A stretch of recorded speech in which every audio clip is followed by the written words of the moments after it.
Hi, this is MisterSouji again. I know it's been a while, but I saw the new Pacific Rim yesterday and I thought I'd review this figure.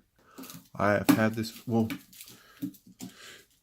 let me get this out the way first. I have a cat in here, so if you hear meowing or scratching or a rattling noise, that is a cat. I apologize for that.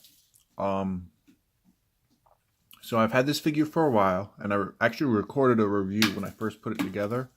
I just never published it. And I discovered something after I recorded that review, and I felt that my review was not fair to it. And originally, I honestly hated this figure.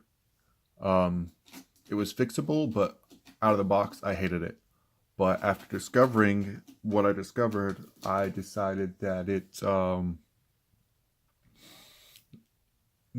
I needed to sit on it and then come back to it.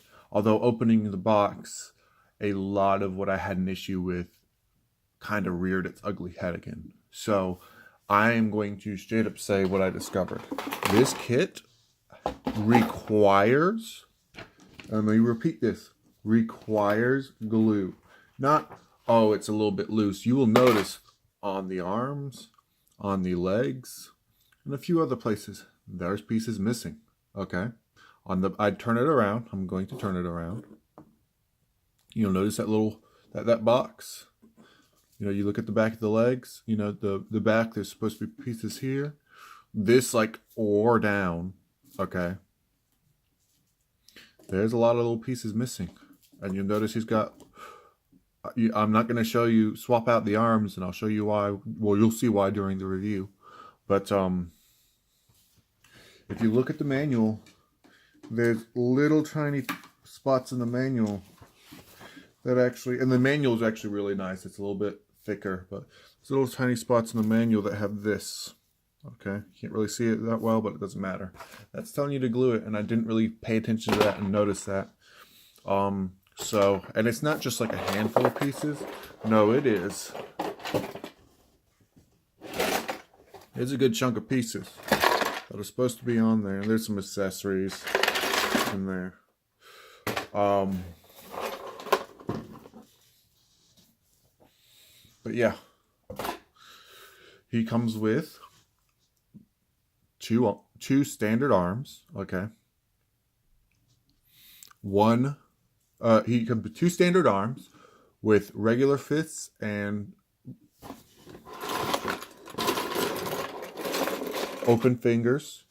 He comes with two plasma cannons, which do not light up. The chest will light up and the eyes will light up if you have the LED installed. I'll show you that. He comes with the chain sword, two of them in the chain mode and in the sword mode. And he comes with,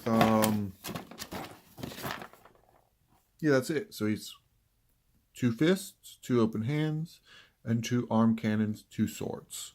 Well, four swords. Let me show you one of the swords. If you want to play a drinking game, take a shot every time something falls off this guy during the review. And by take a shot every time, I mean don't actually do that because you will literally die. So you just plug them in. And there you go. Unfortunately, no posable fingers, but the posability on this guy is actually pretty good. Head swivels. It can go up and down a little bit. These are movable. If you move them too much, then they will come off. You have a swing a little bit back and forth. Not really anything up and down. The arm goes up and down. Arm goes out quite a bit. The plasma cannon rotates. And no, I'm not doing that on purpose.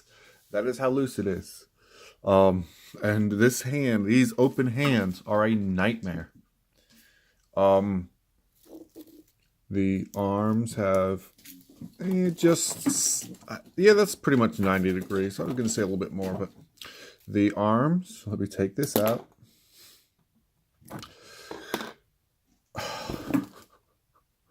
The arms,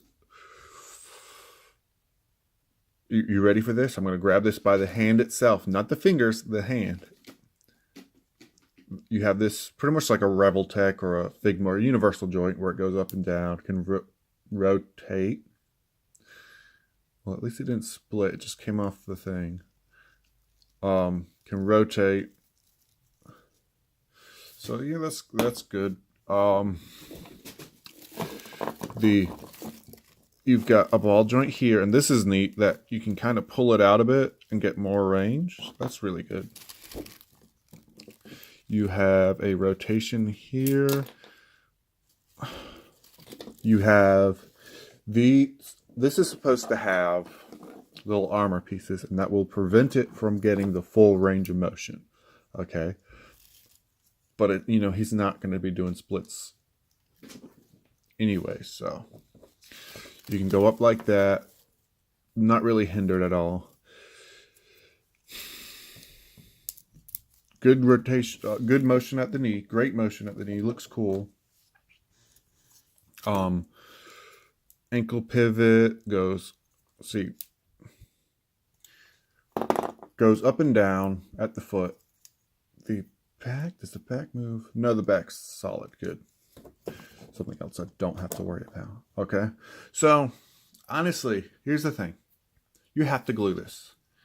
And this is, like I said, this is why I love Bandai, and I love the fact that they're making those high grades of the Pacific Rim 2 figures.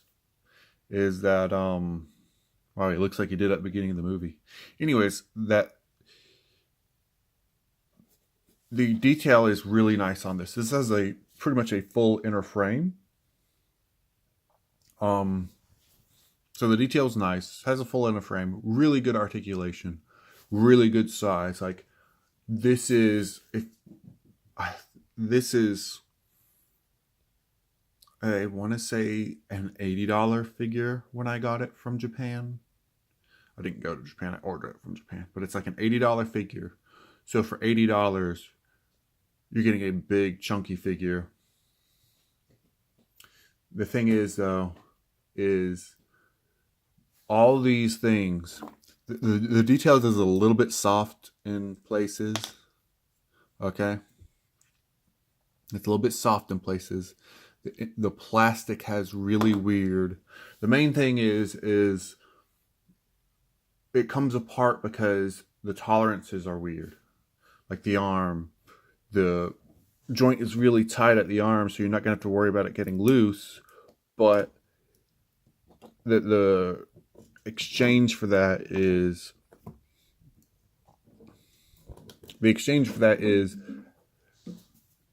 the arm, the two halves of the arm are not as strong as the joint is. So the arm's just going to split in half. So you're going to have to glue even some parts. That part it doesn't tell you to glue it, right? If you're going to be moving it at all, you're going to have to glue a lot of stuff. But my main issue is it didn't have to be like this. Something as simple as an armor piece pegs into another piece, right? Just design stuff to fit. It's mostly a snap together model kit. It doesn't need to be, there's nothing on here complicated to a point where you should have to glue it.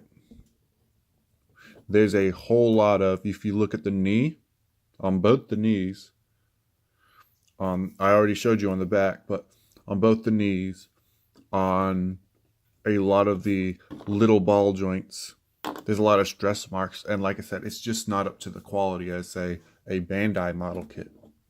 Especially because if something this size was made by Bandai, it'd probably be like a $50 kit. Like this is about the size of a little bit bigger than a standard master grade. So a $50, $60 kit. So it'd probably be $20 cheaper and like a million times better. Be easier to get to. So thing is, I would say pass on this. unless you plan on doing some work to it, or at least gluing it. If you can get it for a good price, 60 bucks, get it, glue it, put it on your shelf. It'll be a nice figure. Thing is that I usually build my kits, set them on display, and then eventually come back to them later. You can't do that. I can't glue this and then come back to it and disassemble it because I'll have glued it. You know what I'm saying? I was completely angry at this figure and said, don't ever get it before. But after realizing that it is designed to be glued, I have to give it some leeway, but I don't think there's nothing on here complicated enough for it to be designed to be glued. And there goes that cat. But this is MisterSouji, and go see Pacific Rim Uprising.